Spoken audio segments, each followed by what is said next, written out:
Hello and welcome to the Wicked Things podcast. Today's story is called Small Town Terrors. Locals have always gathered at the little roadside diner to share a cup of delicious coffee and usually some small town gossip. But there is something very different in the tales being shared today. Dan nervously placed the thick black hood over his head with his blood-stained hands, as instructed by the man with the revolver. Worry filled his thoughts that this would be his last moments on Earth. He lowered his head and exhaled deeply. He felt the hard round barrel press firm against his left temple. Dan closed his eyes and recalled the week before as he sat at his kitchen table with his laptop, searching for a means to get an unsecured loan to get him out of debt. He raised the pile of overdue bills and threw them across the kitchen table. He noticed the Dear John letter his wife left him that morning before leaving with the kids. Tears welled up in his eyes as he realized just how badly she had screwed him. She emptied their bank account and had been lying for months about the payments of the mortgage and utilities. He knew he had mere hours before everything he had worked his whole life, including his parents' home, in which he and his family lived, would be taken from him. Dan lowered his head and fell asleep as the feelings of hopelessness took hold of his soul. Sometime later, he was awoken by the sounds of, "You have mail." Half asleep, he raised his eyes to see what was going on. He immediately spotted the new email entitled, "What would you do for money?" He smiled and opened the email. Why not? He figured. Dan read through the email, pausing only to rub his eyes and yawn. It promised up to $100,000 for a promise to perform an unknown favor at a future date. Knowing he would need the money to save his parents' house and to fight his wife in court for his children, he replied, an acceptance to the request as long as it is real. The money arrived 24 hours later in his account. He was not sure who they were or what they would want, but his attention shifted to his children. He returned to work in the restaurant kitchen the next day. Dan was a focused cook, one that other employees knew not to disturb as he worked. It was a busy Friday night, and Dan was in full panic mode when Sherry, the shift supervisor, would pull him off the cook line. "You have a phone call?" Sherry stated, showing her disapproval of the phone being used for personal calls. "I'm sorry," Dan mouthed the words to Sherry as he turned his attention to the phone. "Hello?" The voice of a man. "Tomorrow night, 8 p.m. Dan looked confused and asked, "Who is this?" The man on the other end hung up. Sherry looked concerned, seeing Dan's bewilderment. "Okay?" Dan nodded, holding a deep look of confusion. "Yeah, I think." He walked past Sherry and returned to work. The next day, Dan could not rest. He nervously cleaned his parents' house and talked with several attorneys about his wife. At 8 p.m., he waited next to the telephone in his front room as he looked through photos of his wife and children. The phone rang and he jumped. It rang again, and he stared at it. It rang a third time, and he reached out, answering the phone's call.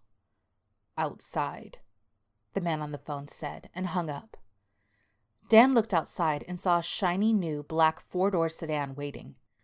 A tough-looking bald man dressed in a black suit and long coat, standing next to the open rear passenger door.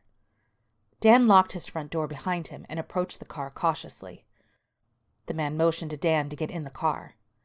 Dan was followed into the sedan by the man in the dark suit. "What is this all about?" Dan asked. The only response was the man handing him a thick black hood. Worry crossed Dan's face. "You want me to—" The man nodded his head, and Dan did as they instructed him. Dan was not sure how long they drove, but the car finally stopped, and Dan slowly removed the hood. The man nearly pulled him out of the car and shoved a large manila envelope into his hands. He examined the package and found on the front the words, "Open inside room 3. He looked to the man for more answers. The man pulled a revolver and pointed for Dan to follow the instructions. The building was an abandoned motel in the middle of nowhere. He walked across the overgrown parking lot to room 3. The man escorted Dan to room 3 and opened the door. Dan followed him inside. The smell of mold from the rotting drywall assaulted his nose as the flickering light from the bathroom caught his attention. The man closed the door and motioned to the package. Dan opened the package. Inside the package, Dan found a box cutter, rubber gloves, and a gallon-sized Ziploc bag. Dan looked to the man at the door. "What am I supposed to do with this?" The man raised his eyebrows and motioned to the open package. Dan looked inside and found a single piece of folded notebook paper. He unfolded it and discovered a single word written on it. Kidney. Dan looked to the man in fear. It was asking him to remove his own kidney. The man shook his head and pointed to the bathroom door. Dan turned and opened the bathroom door. What he found inside was a bound, homeless man lying face down in a tub of ice with his shirt removed and an X drawn on his lower back. Dan turned to face the man. "You're kidding, right?" The man pulled his revolver and shook his head. Okay. Dan raised his hands. "Just don't kill me." The man motioned to the bathroom with the pistol, and Dan obeyed. Dan knelt down next to the man in the tub. The man was wide awake and begging through his gag for Dan. "Don't do it!" he pleaded over and over.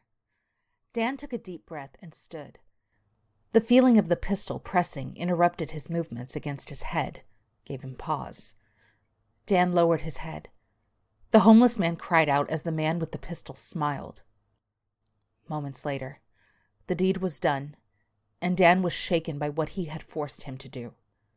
His mind was reeling from his experience, and his body shook as he looked at his hands covered in the homeless man's blood. The man with the pistol smacked him across the face, jarring him out of his shock. Dan glared at the man, who motioned to Dan to put the hood back on. Dan nervously placed the thick black hood over his head with his blood-stained hands, as instructed by the man with the revolver. He worried that this would be his last moments on Earth. He lowered his head and exhaled deeply. He felt the hard, round barrel press firm against his left temple. That's it for today. Come back later for the next episode of Small Town Terrors or to check out one of our other tales. Until then, this is the Wicked Things Podcast signing off.